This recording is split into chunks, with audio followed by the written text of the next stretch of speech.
Hello दोस्तों, कैसे हो आप सब। उम्मीद करते हैं अच्छे होंगे, बढ़िया एकदम मस्त। चलिए स्टार्ट करते हैं आज का वीडियो। सांख्यिकी।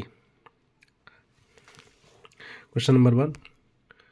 विषम विचालिता की समस्या का प्रादुर्भाव होता है। तो ऑप्शन नंबर डी सही है, सभी सही है। नंबर ए, समंकों में चरम मूल्यों की उपस्थिति। बी, प्रादर्श गलत विनिर्दिष्टीकरण। सी, गलत समंक रूपांतरण।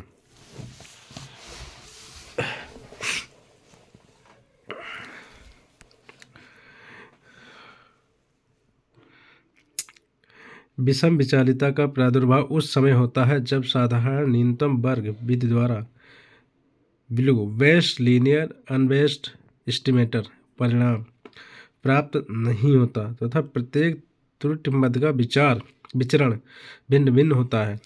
अर्थात प्रत्येक त्रुटि मद का विचरण स्थिर नहीं रहता। समविचालिता की अवधारणा की अवहेलना को विषम विचालिता कहते हैं।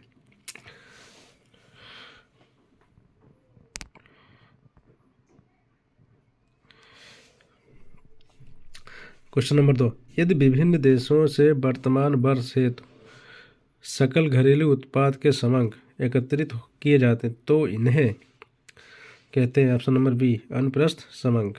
व्याख्या देखते हैं।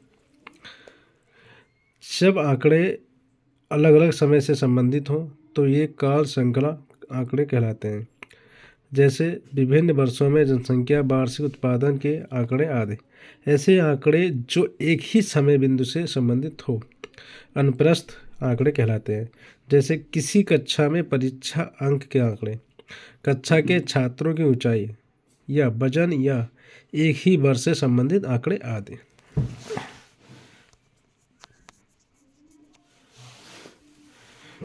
Question number 3।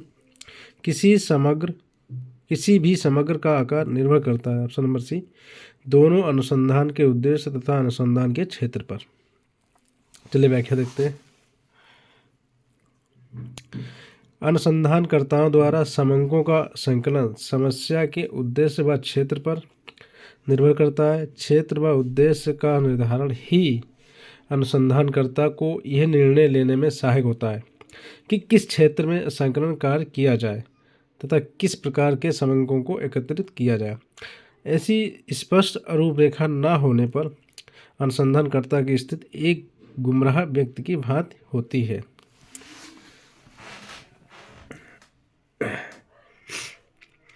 Question number 4। सांख्यिकी समंकों का मुख्य लक्षण है ऑप्शन नंबर डी, सभी सही है। चलिए ऑप्शन नंबर ए, समंक तथ्यों के समूह हैं। समंक संख्यात्मक रूप में प्रस्तुत किए जाते हैं। सी, समंकों को गणना द्वारा अनुमान द्वारा एकत्रित किया जाता है। चलिए व्याख्या देखते हैं।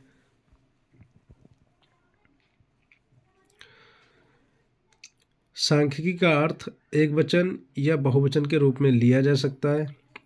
बहुवचन के रूप में इसका अर्थ है अंकीय तथ्यों का संकलन। एक वचन के रूप में सांख्यिकी का अर्थ है आंकड़ों का संकलन, व्यवस्थीकरण, वर्गीकरण, सारणीयन, प्रदर्शन, प्रस्तुतिकरण, विश्लेषण एवं निर्वचन के विधियों को अपनाना आदि। होरेस से क्रिस्ट द्वारा दी गई परिभाषा के अनुसार सांख्यिकी समंकों के प्रमुख लक्षण निम्न है। नंबर 1, समंक तथ्यों के समूह मात्र होते हैं। नंबर 2, संख्यात्मक रूप से प्रस्तुत किया जाना। नंबर 3, अनेक कारणों से प्रभावित होना। नंबर 4, यह समंकों का संकलन, संगणना या अनुमान रीति द्वारा किया जाना। यथोचित शुद्धता की मात्रा की उपस्थिति। समंकों का संकलन किसी पूर्व निश्चित उद्देश्य के लिए होना। समंक परस्पर तुलन योग्य हो आदि। Question number 5। निम्नलिखित में से कौन सी सांख्यिकी की प्रमुख 4 विधियों में से एक विधि नहीं है ऑप्शन नंबर डी, विविधीकरण। संकलन, प्रस्तुतीकरण और विश्लेषण एक विधियां हैं। चलिए व्याख्या देखते हैं। अंग्रेजी भाषा का शब्द स्टैटिक्स, जर्मन भाषा के शब्द स्टैटिस्टिक तथा लैटिन भाषा के शब्द स्टेटस से लिया गया है। जिनका अर्थ राज्य अथवा सरकार है। वैसे स्टेटिस्टिक शब्द का प्रयोग करने का श्रेय जर्मनी के प्रसिद्ध गणिताचार्य गॉटफ्राइड अकेनवाल, जिन्हें सांख्यिकी का जन्मदाता भी कहा जाता है, को प्राप्त है। सांख्यिकी शब्द का प्रयोग दो रूपों, एकवचन तथा बहुवचन के रूप में किया जाता है। सांख्यिकी की निम्न विधियां हैं। नंबर 1 संकलन, नंबर 2 प्रदर्शन या प्रस्तुतिकरण, नंबर 3 विश्लेषण, नंबर 4 निर्वचन।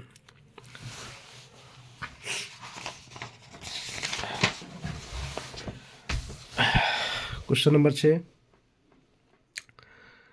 निम्न में से कौन सी विधि प्राथमिक आंकड़े एकत्र करने की विधि नहीं है? तो ऑप्शन नंबर सी ठीक है, राज्य सरकार द्वारा प्रकाशित आंकड़े। चलिए व्याख्या देखते हैं। राज्य सरकार द्वारा प्रकाशित आंकड़े प्राथमिक आंकड़े एकत्र करने की विधि नहीं है, क्योंकि ये द्वितीय आंकड़े होते हैं। क्वेश्चन नंबर 7, निम्न में से क्या प्रतिचयन का आवश्यक तत्व नहीं है? ऑप्शन नंबर बी समग्र की प्रत्येक संख्या को सम्मिलित करना। इसकी व्याख्या देखते हैं। समग्र की प्रत्येक संख्या को सम्मिलित करना प्रतिचयन का आवश्यक तत्व नहीं है। प्रतिचयन के आवश्यक तत्व निम्न प्रकार के हैं: प्रतिनिधित्व, पर्याप्तता, इंडिपेंडेंस एवं समरूपता। क्वेश्चन नंबर 8, पारिवारिक व्यय को प्रदर्शित करने हेतु निम्न में से कौन सा चित्र सर्वश्रेष्ठ है? ऑप्शन नंबर बी वृत्ताकार पाई चित्र। इसकी व्याख्या देखते हैं। पारिवारिक व्यय को प्रदर्शित करने हेतु वृत्ताकार पाई चित्र सर्वश्रेष्ठ होता है। क्वेश्चन नंबर 9, किसी समयावधि में चरों में होने वाले परिवर्तन को मापा जाता है? ऑप्शन नंबर सी सूचकांक। चलिए व्याख्या देखते हैं।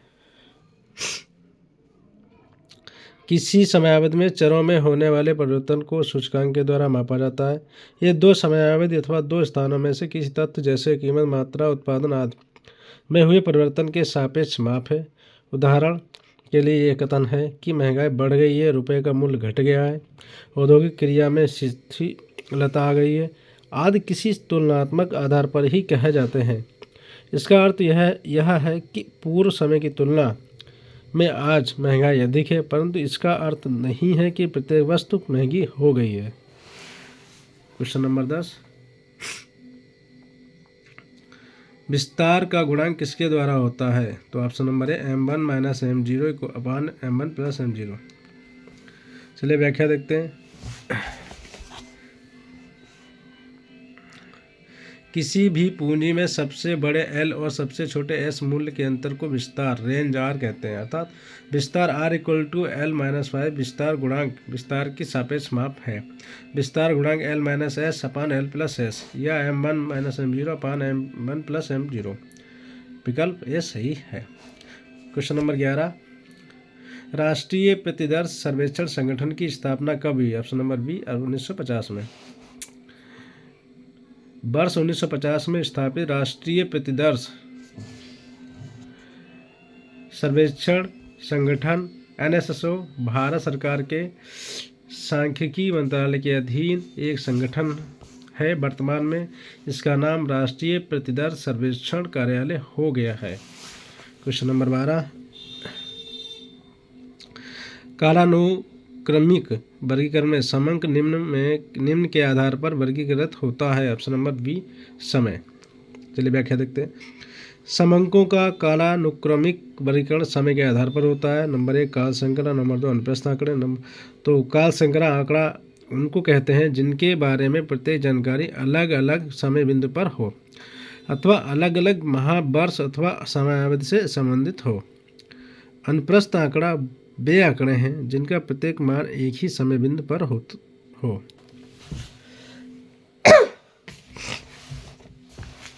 क्वेश्चन नंबर 13, गतिमान औसत प्रयोग होता है। ऑप्शन नंबर सी काल श्रेणी। चलिए व्याख्या देखते हैं। काल श्रेणी से अभिप्राय एक ऐसी श्रेणी से जिसमें एक चर समय या काल होता है। यदि एक चर के मूल्य काल क्रमानुसार समय के क्रमिक बिंदुओं या इकाइयों के अनुरूप व्यवस्थित हैं तो वह काल श्रेणी मानी जाएगी। काल श्रेणी को 3 संघटकों वर्गों में बांटा जा सकता है। नंबर 1 सुदीर्घकालीन प्रवृत्ति या उपनति। नंबर 2 नियमित अल्पकालीन उच्चावचन मौसमी विचरण, चक्रीय उच्चावन। नंबर 3 अनियमित या यादृच्छिक या अनियमित उच्चावचन। सुदीर्घकालीन प्रवृत्ति या उपनति को मापने की प्रमुख 4 रीतियाँ। नंबर 1 मुक्त हस्त वक्र रीत। नंबर 2 अर्ध मध्यमक रीत। नंबर 3 चल माध्य रीत। नंबर 4 न्यूनतम वर्ग रीत। क्वेश्चन नंबर 14 निम्न में से कौन सा अपकरण की सापेक्ष माप है? ऑप्शन नंबर डी विचलन गुणांक। चलिए व्याख्या देखते हैं। अपकरण की सापेक्ष माप निम्नलिखित है। Coefficient of range, coefficient of quartile deviation, coefficient of mean deviation, coefficient of variation. अतः विचलन गुणांक सही उत्तर है। क्वेश्चन नंबर 15 चरम मूल्यों से सर्वाधिक प्रभावित होने वाली अपकरण की माप कौन सी है? ऑप्शन नंबर ए रेंज। व्याख्या देखते हैं। चरम मूल्यों से सर्वाधिक प्रभावित होने वाली अपकरण की माप रेंज है। क्वेश्चन नंबर 16 यदि आंकड़ों के एक समूह के लिए माध्य और विचलन गुणांक क्रमशः 25 और 5 हो तो मानक विचलन होगा। चलिए व्याख्या देखते हैं। विचलन गुणांक बराबर मानक विचलन बट्टे माध्य गुणा 100। ये फार्मूला है, बाकी आप चेक कर लीजिए। क्वेश्चन नंबर 17 माध्य विचलन का मान न्यूनतम होता है जबकि उसकी गणना निम्न में से किससे की जाती है? ऑप्शन नंबर बी माध्यिका से। चलिए व्याख्या दें। जब माध्य विचलन की गणना माध्यिका से की जाती है तब माध्य विचलन का मान न्यूनतम होता है। क्वेश्चन नंबर 18 निम्न में से कौन सा संयोग केंद्रीय प्रवृत्ति के उन मापों को दर्शाता है जिन्हें आलेखी तौर पर आसानी से अभिकलित किया जा सकता है? ऑप्शन नंबर सी माध्यिका एवं बहुलक। माध्यिका तथा बहुलक केंद्रीय प्रवृत्ति की वह मापें हैं जिन्हें आलेखी तौर पर आसानी से अभिकलित किया जा सकता है। क्वेश्चन नंबर 19 त्वरण वक्र ओजाई वक्र खींचा जाता है की सहायता से? ऑप्शन नंबर बी संचयी आवृत्ति वितरण।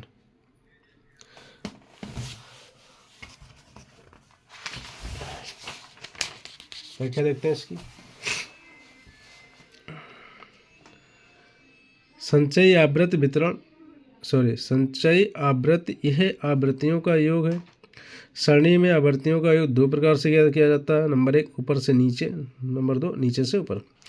आवृत्तियों का योग ऊपर से लेने से प्राप्त संचयी की आवृत्तियों का क्रम वर्धमान होगा, अतः इसे वर्धमान अथवा आरोही संचयी कहते हैं। इसी प्रकार आवृत्तियों का योग सारणी के नीचे से लेने पर जो आवृत्ति प्राप्त होगी उसका क्रम ह्रासमान होगा, अतः उसे ह्रासमान अथवा अवरोही संचयी आवृत्ति कहते हैं। क्वेश्चन नंबर 20 संचयी आवृत्ति वितरण का आरेख कहलाता है? ऑप्शन नंबर डी ओजाई वक्र। व्याख्या देखते हैं। संचयी आवृत्ति वितरण वर्गों के कुल आवृत्तियों का योगफल है। आरेखीय प्रदर्शन के लिए त्वरण वक्र का उपयोग किया जाता है। क्वेश्चन नंबर 21 एक सममित बंटन हेतु विषमता बीटा 1 होगी। Option number B 0। Question number 22 शून्य परिकल्पना और वैकल्पिक परिकल्पना दर्शाई जाती है। ऑप्शन नंबर सी H0 H1 क्रमशः द्वारा। शून्य परिकल्पना और वैकल्पिक परिकल्पना क्रमशः H0 H1 द्वारा दर्शाई जाती है। क्वेश्चन नंबर 23 समकालिक समीकरण की अतिजात प्रणाली का अनुमान लगाने के लिए प्रयुक्त तकनीक है। ऑप्शन नंबर डी द्विचरण न्यूनतम वर्ग। व्याख्या देखते हैं। समकालिक समीकरण की अतिजात प्रणाली का अनुमान लगाने के लिए द्विचरण न्यूनतम वर्ग तकनीक प्रयोग की जाती है। क्वेश्चन नंबर 24 यदि एक गांव के कृषकों को 3 कोटियों में बांटा जाता है, सीमांत छोटे और बड़े, और फिर प्रत्येक कोटि से यादृच्छिक रूप से 50 कृषकों का एक नमूना ले जाता है तो यह कहलाता है? ऑप्शन नंबर बी अनुक्रमित नमूनाकरण। व्याख्या यदि एक गांव के कृषकों को 3 कोटियों में बांटा जाता है, सीमांत छोटे और बड़े, फिर प्रत्येक कोटि से यादृच्छिक रूप से 50 कृषकों का एक नमूना लिया जाए तो इस प्रकार लिया गया नमूना अनुक्रमित नमूनाकरण कहलाता है। क्वेश्चन नंबर 25 विचरण गुणांक परिकलित किया जाता है। Option number D sigma upon sigma bar X bar गुणा 100। चलिए व्याख्या देखते हैं। विचरण गुणांक सिद्धांत सर्वप्रथम कार्ल पियर्सन के द्वारा दिया गया। परिमाप विचलन को समांतर माध्य से भाग देकर प्राप्त भाषणफल में 100 से अधिक गुणा करने पर विचरण गुणांक प्राप्त होता है।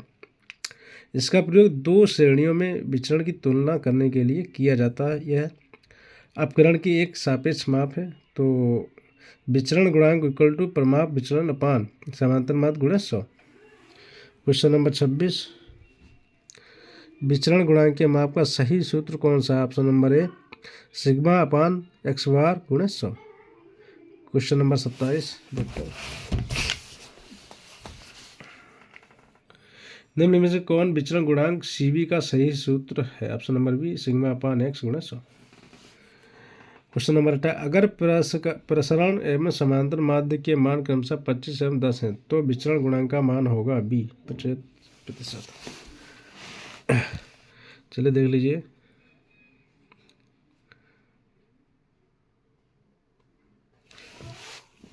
क्वेश्चन नंबर 29, अपकरण गुणांक का मान व्यक्त होता है। ऑप्शन नंबर बी मानक विचलन बटे माध्य गुणा 100। व्याख्या देखते हैं। अपकरण की मापें माध्य से पद मूल्यों की औसत दूरी बतलाती हैं। इससे श्रेणी की संरचना की प्रकृति का पता चलता है। ये द्वितीय श्रेणी का माध्य होती है क्योंकि ये माध्य पर आधारित विचलनों से ज्ञात की जाती हैं। अपकरण गुणांक इक्वल टू मानक विचलन बटे माध्य गुणा 100। C B equal to sigma upon X गुणा 100। क्वेश्चन नंबर 30, वे मूल्य जो समंकों को 4 बराबर भागों में बांटते हैं को कहते हैं। ऑप्शन नंबर सी चतुर्थक। किसी समंक को आरोही या अवरोही क्रम में व्यवस्थित कर दिया जाए तो चतुर्थक उस समांक माला को 4 बराबर भागों में बांटते हैं। यह 3 प्रकार का होता है। प्रथम चतुर्थक Q1, द्वितीय चतुर्थक Q2, तृतीय चतुर्थक Q3। Q1 को निम्न चतुर्थक व Q3 को उच्च चतुर्थक कहते हैं। Q2 चतुर्थक समंक माला को 2 बराबर भागों में बांट देता है। क्वेश्चन नंबर 31, एक बंटन के अनुरूप की बेहतरी परखी जाती है। Option number B chi square परीक्षण द्वारा। एक बंटन के अनुरूप ही बेहतर स्थिति को परखने हेतु कई काई स्क्वायर परीक्षण का प्रयोग किया जाता है। क्वेश्चन नंबर 32,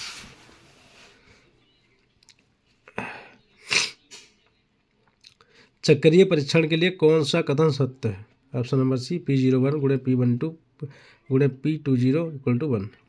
चक्रीय परीक्षण टाइम रिवर्सल टेस्ट का विस्तार है। ये 3 समयावधि पीरियड 0, 1, 2 दिए गए हैं तथा तीनों के कीमत सूचकांक P01, P12, P20 है तो P10 गुणे P12 गुणे P20 इक्वल टू 1 होगा।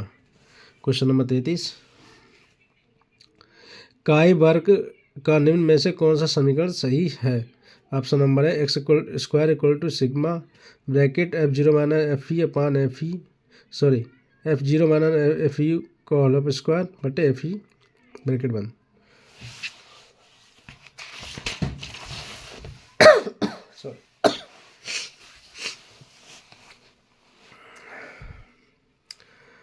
बचता काई वर्ग एक्स स्क्वायर एक अपराचल विधि है जो 2 आवृत्तियों में सहचर्य का मापन करती है। प्रतिदर्श का छोटा आकार होने पर काई वर्ग परीक्षण अधिक उपयुक्त होता है।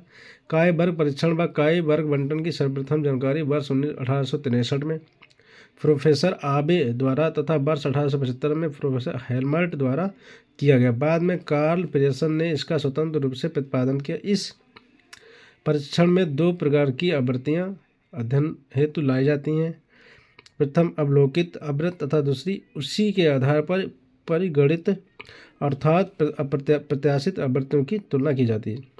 इस तुलना में यह देखा जाता है कि आवृत्तियों के निरीक्षित एवं प्रत्याशित वितरण में समानता अथवा भिन्नता किस सीमा तक है।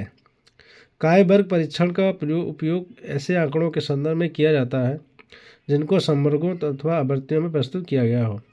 काई वर्ग परीक्षण सांख्यिकी में एक्स स्क्वायर के रूप में किया जाना है। इसकी गणना में निम्न सूत्र प्रयुक्त होता है। X square equal to sigma F0 minus F E square upon F E, जहाँ F0 equal to sorry F O equal to निश्चित आवृत्तियाँ, एफ ई अप्रत्याशित आवृत्तियाँ। तो क्वेश्चन नंबर 34, टी परीक्षण विकसित किया गया है, option number B sir William Gosset द्वारा। क्वेश्चन नंबर 35, केंद्रीय प्रवृत्ति के मापन के प्रकार निम्नलिखित में से किस एक को छोड़कर है, ऑप्शन नंबर डी से संबंध। व्याख्या देखते हैं। दो श्रेणियों या समूह के बीच कार्यकरण संबंध को शेष संबंध कहते हैं, अर्थात यह एक संपूर्ण विषय से पृथक विशेषताओं के बीच पाए जाने वाले उस पारस्परिक संबंध की ओर संकेत करता है जिसके अनुसार वे कुछ अंशों में साथ साथ परिवर्तन होने की प्रवृत्ति रखते हैं, अतः यह सह संबंध का अभिप्राय चरों में परस्पर निर्भरता का पाया जाना है। 36, निम्न में से कौन सा केंद्रीय प्रवृत्ति के माप नहीं है, ऑप्शन नंबर ए विस्तार।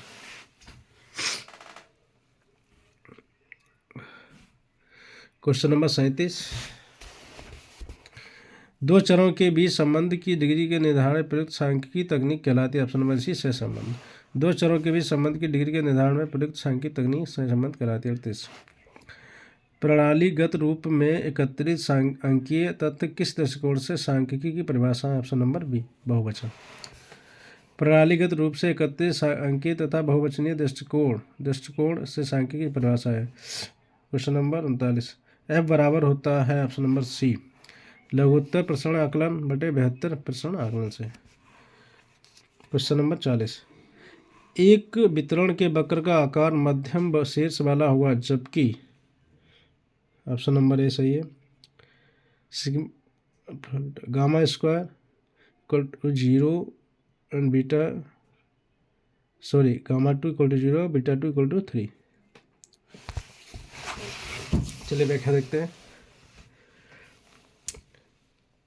पृथुशीर्षत्व वितरण का रेखा चित्रीय माप है, इसकी गणना P2 या Y2 के आधार पर किया जाता है, जहां बीटा 2 पृथुशीर्षत्व गुणांक है। यदि बीटा 2 इक्वल टू 3 मध्यम शीर्ष वाला वक्र, बीटा ग्रेटर देन 3 नुकील शीर्ष वाला वक्र, बीटा 3 ग्रेटर देन 3 चपटे शीर्ष वाला वक्र,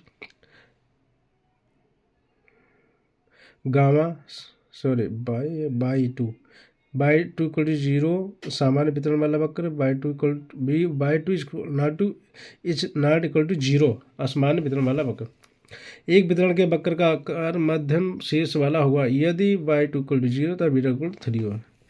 सॉरी दोस्त, सर्दी हो गई, इस वजह से ज़्यादा दिक्कत रही। क्वेश्चन नंबर 41, यदि y की x पर प्रतिगमन रेखा 4y - 5x इक्वल टू 15 तथा x व y के मध्य से संबंध गुणांक 0.75 है तो 0.75 है तो x के y पर प्रतिगमन गुणांक का मूल्य क्या होगा, ऑप्शन नंबर है 0.45।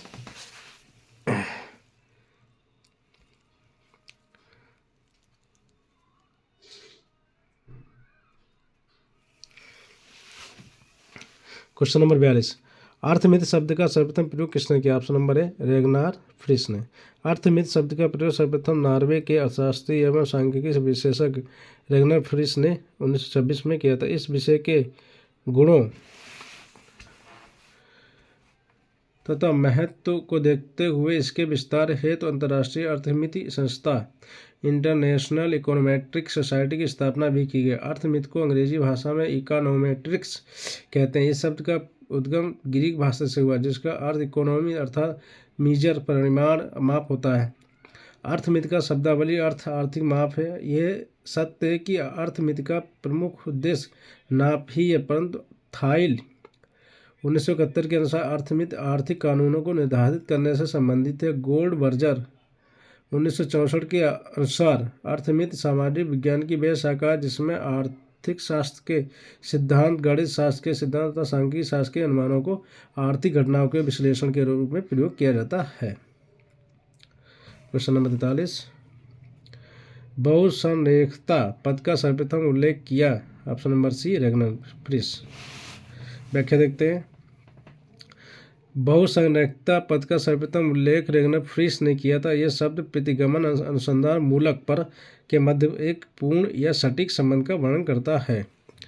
क्वेश्चन नंबर 44, रेखीय संभाव्यता प्रदर्शन के आकलन हेतु विधि प्रयोग में लाई जाती है? तो ऑप्शन नंबर ए OLS विधि। रेखीय संभाव्यता प्रदर्शन के आकलन हेतु OLS विधि प्रयोग में लाई जाती है। Question number 45। अरिमा पूर्वानुमान विधि को विकसित किया? ऑप्शन नंबर सी बाक्स एवं जेनकिंस। तो इसकी व्याख्या देखते हैं। ARIMA auto regressive integrated moving average पूर्वानुमान विधि को GIP बाक्स एवं GM जेनकिंस द्वारा वर्ष 1970 में विकसित किया गया था। यह तकनीक बाक्स जेनकिंस पूर्वानुमान विधि के नाम से जानी जाती है। Question number 46। यदि एक प्रतिगमन गुणांक का मान 1 से अधिक हो तो दूसरे प्रतिगमन गुणांक का मान 1 से कम होगा। Option number B. व्याख्या देखते हैं। यदि एक प्रतिगमन गुणांक 1 से बड़ा है तो दूसरा प्रतिगमन गुणांक 1 से कम होगा। B/x गुणे BXY greater than equal to 1 less than equal to 1। चूँकि BXY गुणे BY इक्वल टू R² और R का मान प्लस माइनस के परास नहीं होता था।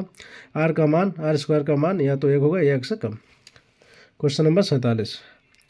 दो प्रतिगमन रेखाएं एक दूसरे से जितनी दूर होती जाएंगी इससे संबंध की मात्रा होगी। ऑप्शन नंबर बी कम। व्याख्या देखते हैं। दो प्रतिगमन रेखाएं एक दूसरे से जितनी दूर होती हैं तो सहसंबंध की मात्रा को कम हो जाती है। वह दो रेखाएं एक दूसरे से जितना अधिक होंगी सहसंबंध की मात्रा उतनी ही अधिक होगी। Question number 48।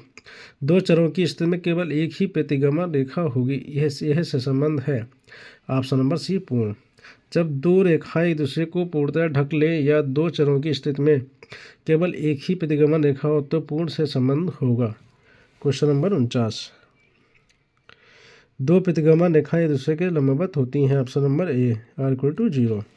व्याख्या देखते हैं। सहसंबंध गुणांक R का मान 0 होता है तो थीटा का मान R/2 होता है और दो प्रतिगमन रेखाएं एक दूसरे के लंबवत होंगी। और यदि R का मान 1 या -1 हो तो थीटा का मान 0 या पाई होगा। तब रेखाएं एक दूसरे पर अतिव्याप्त होंगी या एक दूसरे की विपरीत होंगी। Question number 50।